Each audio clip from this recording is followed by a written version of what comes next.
सो right now आप में से बहुत सारे लोग ऐसे हैं जो इस वक्त एक टॉक्सिक रिलेशनशिप से गुजर रहे हैं, एक नार्सिसिस्टिक रिलेशनशिप से गुजर रहे हैं, जहाँ पे आपको एक प्रकार की क्लैरिटी नहीं मिल पा रही है कि whether you have to stay in that relationship, whether you have to continue that relationship और you have to get rid of that relationship, you have to step out of that relationship. क्योंकि manipulation इतना ज़्यादा तगड़ा रहता है कि आपको समझ में नहीं आता कि क्या करना चाहिए और क्या नहीं। तो उसके लिए देखते हैं कि आपके रिलेशनशिप की एनर्जी क्या कहती है। ओह, एम्परर।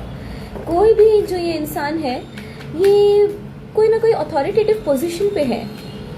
मैं देख पा रही हूँ कि यहाँ पे जो इमोशंस हैं उसकी बहुत ज़्यादा कंट्रोलिंग है, लाइक उसके अकॉर्डिंग वर्क करना चाहिए थिंग्स जो भी है इस रिलेशनशिप में। He set the upper hand, he has the upper hand, dominating है। और वो आगे बढ़ता ही जा रहा है, उसका कोई स्टॉप नहीं है। वो आपके हर एक इमोशन को पहचानता है। He is analysing your each and every emotion कि कौन सी चीज पे आप किस तरीके से रिएक्ट करेंगे। He is analysing your emotions.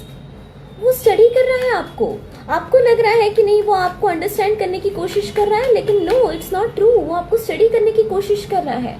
देखिए, किसी प्रकार का मैजिक स्पेल उससे करके रखा है। और यहाँ पे जब मैं यूज कर रही हूँ magic spell doesn't every time say that कि कोई काला जादू है या कुछ है। No, it's not like that. But उसने आपको अपने शब्दों के अंदर कंट्रोल करके रखा हुआ है। वो जो भी कहता है आप तुरंत मान जाते हैं। It's not done. आपकी एनर्जी इस वक्त बहुत लो है।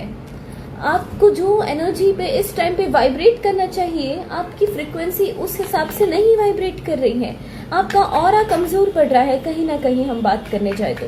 क्योंकि ये जो भी इंसान है वो अपने आप को एक एम्परर की पोजीशन पे रख रहा है, वो अपने आप को एक कंट्रोलिंग पोजीशन पे रख रहा है। And he thinks that everything should like go according to him. उसके हिसाब से सब कुछ चलना चाहिए। It's not done. देखिए, लेकिन भगवान ने आपको यहाँ पे अपॉर्चुनिटी प्रोवाइड करी है, आपको एक चांस दिया है। और ये चांस आपको कहता है कि टू स्टार्ट अर्निंग, कि आप अर्न कीजिए। हाँ, अगर आप ऑलरेडी अर्न कर रहे हैं तो अपने काम पर ध्यान केंद्रित कीजिए। क्योंकि नार्सिसिस्ट इंसान कभी ये नहीं चाहेगा कि आप अपने लाइफ में प्रगति करें। वो कभी ये नहीं चाहेगा। आप अपनी अच्छाई को, अपनी आत्मा की अच्छाई को मेंटेन रखिए। क्योंकि वो क्या करना चाहते हैं ना, नार्सिसिस्ट हमेशा एक चीज में माहिर होते हैं। दे थिंक दैट सबने मेरी पूजा करनी चाहिए, सबको अगर मानना है तो मेरी बात मानो। I should always be the centre of attraction. No, ऐसा नहीं है।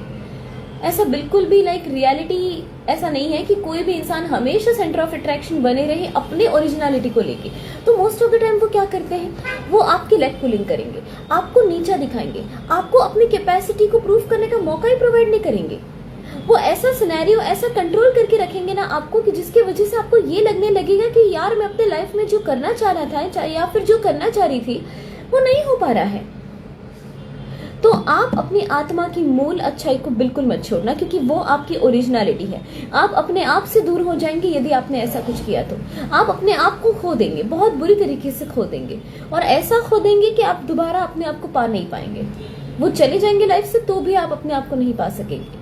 इसके लिए अपने आप को कभी चेंज मत कीजिएगा।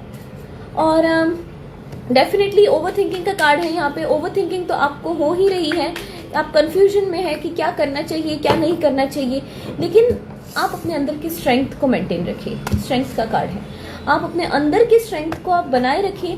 क्योंकि अगर आपने अपनी आत्मा की मूल अच्छाई से अगर आपने मुंह फेर लिया, अगर आपने अपने ही वास्तविकता से मुंह फेर लिया, तो फिर दुनिया की कोई भी ताकत आपको नहीं बचा सकती। ये देखिए, यूनिवर्सल कार्ड क्या कह रहा है, my energy create my reality, what I focus on is what I will manifest.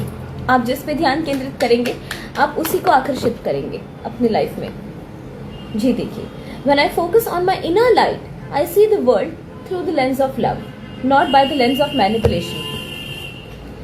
आप वो देखेंगे जो आप वास्तविक रूप में देखना चाहते हैं, जो आपकी आत्मा की आंखें हैं, जो यूनिवर्स आपको दिखाना चाहता है, ना कि वो इंसान जिसने आपके रियलिटी को ही मैनिपुलेट करके रख दिया है। वो आपकी रियलिटी को ही तोड़ मरोड़ के रख देते हैं। वो आपके लाइफ में ऐसे आ जाते हैं जिसकी वजह से आपको लगता है कि यार यही आपका खुदा है। देखो, बैलेंस का कार्ड है, न्यू मून लिब्रा, बैलेंस का कार्ड है, मेंटेन द बैलेंस। अगर आप एक ऐसे सिचुएशन में एंगेज्ड है जहां पे you can not leave that person, if that person is your parent, your sibling, your spouse से तो भी आप डिवोर्स ले सकते हैं। आप अलग रहना चाहे तो आप अलग किसी से भी रह सकते हैं, कोई आपको रोक नहीं सकता, ठीक है। बट फिर भी अगर आप नहीं स्टेप आउट कर पा रहे हैं वो रिश्ते से, तो बैलेंस बना के रखिए। और वो बैलेंस कैसे बनाएंगे आप? अपने इर्द गिर्द स्पिरिचुअलिटी की बाउंड्री सेट कीजिए। Set the boundaries, that's the only option you can do. वो एकमात्र रास्ता है आपके पास जिसके वजह से आप टिक पाएंगे इस रिलेशनशिप या फिर अपनी जिंदगी में। नहीं तो आपका लाइफ टोटली वेस्ट है। वो इंसान पूरी तरीके से आपको चीर डालेगा, नोच डालेगा। वो इंसान पूरी तरीके से आपको, आपके अस्तित्व को मिटा डालेगा, क्योंकि वो आपकी लाइफ में आया ही उसी उद्देश्य से है कि मुझे इस इंसान को रुलाना है, मुझे इस इंसान को बर्बाद करना है। ये देखिए, रिडल का कार्ड है, ये आर्किटाइपिकल कार्ड रिडल का कार्ड है। देखिए आप, इसमें स्पष्ट रूप से दिखाई दे रहा है कि लाइफ एक पहेली बन के रह गई है। आपको समझ नहीं आ रहा कि क्या सही है, क्या गलत है, कौन सी डायरेक्शन में जाना है, क्या उपाय है इसका, whether to stay, whether to leave, whether he is right, whether is wrong, whether I am over thinking. You stuck, आप स्टक होके रह गए हैं। आपको समझ में नहीं आ रहा कि पल भर में वो इंसान आपको एकदम भगवान बना के रख देता है, तो पल भर में वो आपको इतना नीचे गिरा देगा कि आपको उसके बिहेवियर पे डाउट हो जाएगा कि कहीं मैं अपने आप से, कहीं मैं ओवर थिंक तो नहीं कर रही हूँ, या फिर ये इंसान सच में ही बेकार है। आप सेल्फ डाउट करने लग जाएंगे।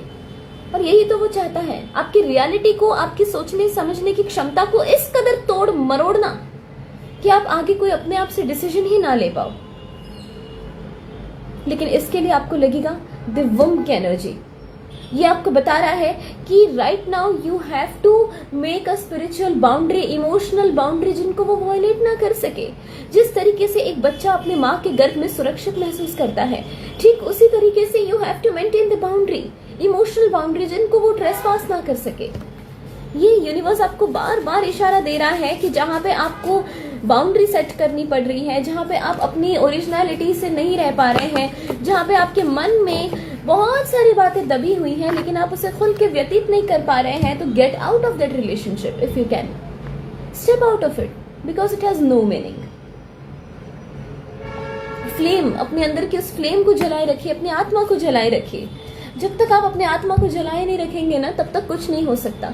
अगर आपने अपने अंदर जल रहे उस आग को बुझा दिया ना, तो कुछ नहीं हो सकता। अब देखिए, आपका जो ये सिचुएशन है नार्सिसिज्म वाला, वो कौन से एनिमल से रेजोनेट करते हैं। देखिए, वाइस क्रोकोडाइल, क्रोकोडाइल की एनर्जी है ये। क्रोकोडाइल किस तरीके से एक इंसान के ऊपर अपनी नजरें गाड़े बैठता है, किस तरीके से वो अपने शिकार को ऐसे देखता रहता है, उसे अपने पास बुलाने के लिए कई बार वो शांत रहता है, जिसके लिए आपको ऐसा लगेगा कि नहीं यार, इससे तो बहुत टाइम से झगड़ा नहीं किया, ये एकदम शांत है, तो मतलब ये सुधर गया है। लेकिन नहीं, वो इंतजार कर रहा है आपके और उनके करीब जाने का, और उनके निकट जाने का। तो जैसे ही आप उनके और करीब जाएंगे, वो मौका देख के आपको अटैक कर लेंगे आपके ऊपर। So please take care. वो आपको कभी भी टारगेट कर सकते हैं, वो आपके ऊपर कभी भी हल्ला बोल सकते हैं दोबारा, वो आपको छल कर सकते हैं, क्योंकि बहुत बार ऐसे क्रोकोडाइल्स भी होते हैं जो अपने हाथ को ऐसे ऊपर करके पानी से वो इंसानों को भ्रमित कर देते हैं, ताकि सामने वाले जो इंसान है, तट पे जो खड़े हैं, उनको ऐसा लगे कि कोई एक इंसान डूब रहा है पानी में और उन्हें मदद की आवश्यकता है। तो जब वो इंसान जो तट पे खड़ा है, वो जब पानी में उतरेगा इसकी मदद करने के लिए, तो क्रोकोडाइल उस पर अटैक कर लेगा। ये स्ट्रेटेजी लगाते हैं वो लोग। तो ये नार्सिसिस्ट जो आपकी लाइफ में है, हो सकता है वो आपके सामने विक्टिम कार्ड प्ले करे, और आप उनको बचाने के लिए, आप उनको हेल्प करने के लिए, आप उनको सिंपैथाइज करने के लिए, आप उन्हें अच्छा फील कराने के लिए आप उनके पास जाएं, पता चले कि आप ही उनका शिकार बन गए।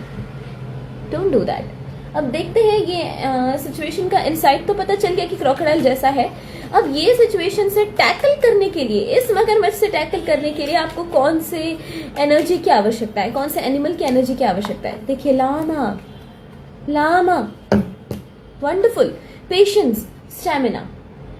स्टैमिना रखिए। When I talk about the stamina, mental stamina, psychological stamina, emotionally exhaust नहीं होना है आपको। आप जितना ज्यादा इमोशनली एग्जॉस्ट हो जाएंगे, सामने वाले व्यक्ति को उतना ही चांस मिलेगा आपको ओवरपावर करने का। आप जितना ज्यादा ड्रेन्ड आउट हो जाएंगे, वो इंसान इतना ही ज्यादा आपके पीछे पड़ जाएगा। You have to maintain that stamina and patience. वो कैसे पेशेंट रखता है आपके लिए? वो एकदम शांति से आपको घूरता रहता है, अटैक करने का टाइम देखता रहता है। आप भी पेशेंस रखिए। Confuse that individual. The best way to deal with a narcissist is to make him confuse about your reaction. Narcissist हमेशा आपके रिएक्शन पर फीड करता है। वो हमेशा आपके ऐसे इंतजार में रहता है कि कब मैं इस इंसान के रिएक्शन का मैं वेट करूं और कब ये रिएक्ट करे और कब मैं इसके ऊपर दोबारा से हावी हो जाऊं। आप अगर रिएक्शन ही नहीं दोगे, आप अगर एकदम कामली हैंडल करोगे, तो वो इंसान खुद ब खुद कंफ्यूज हो जाएगा। रिएक्ट किस पे करे? सामने वाले को दोबारा अपनी बातों में कैसे उलझाए जब वो खुद ही बात नहीं कर रहा है? तो जब नार्सिसिस्ट को पता पड़ जाएगा कि आपके पास उसको देने के लिए कुछ नहीं है, उसकी नार्सिसिस्टिक सप्लाईज आपके पास नहीं है उसको देने के लिए, वो ऑटोमेटिकली आपके लाइफ से निकल जाएगा। ट्रस्ट मी, एक्सपीरियंस से कह रही हूं, ट्रस्ट मी।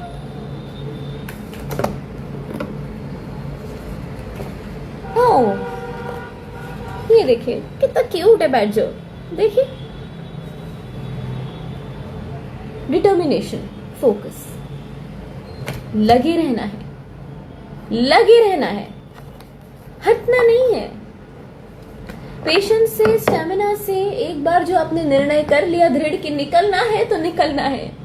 अगर आपने एक बार ठान लिया ना कि you have to get out of this relationship, तो दुनिया की कोई भी ताकत आपको रोक नहीं सकती उस रिलेशनशिप में रहने के लिए। So you have to make the decision.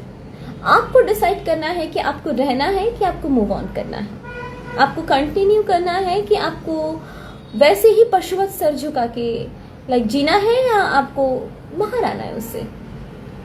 All the very best. सारे रीडिंग्स आपके सामने हैं, निर्णय आपका है, चयन आपका है।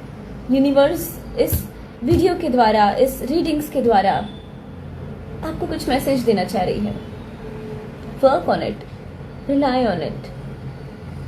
All the very best. God bless.